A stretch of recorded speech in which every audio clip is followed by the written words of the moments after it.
Welcome back to another day, another episode, another chapter of the Bible Vlog. Let's get this thing going.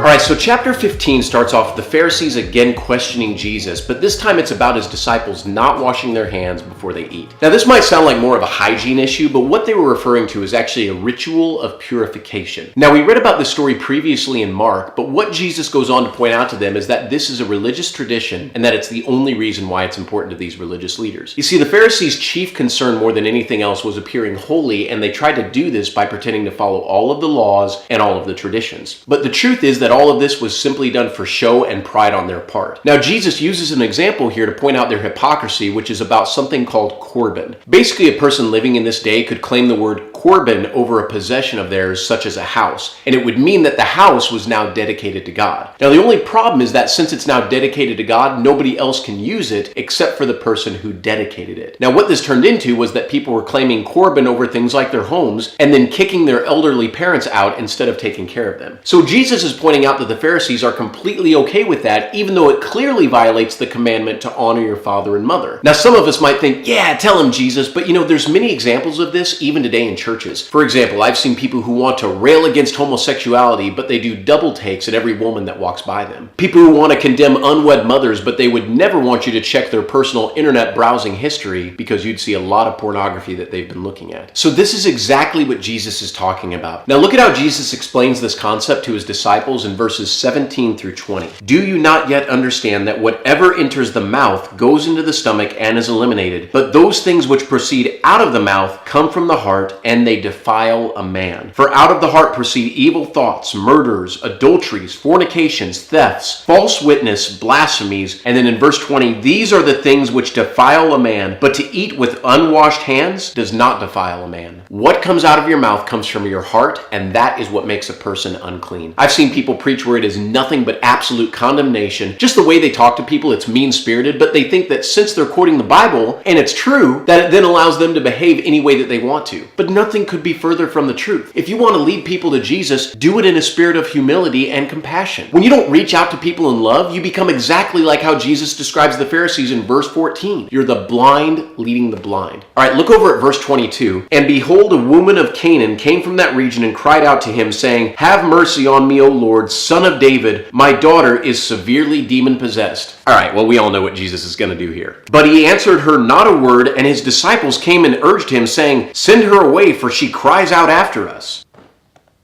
But he answered and said, I was not sent except to the lost sheep of the house of Israel.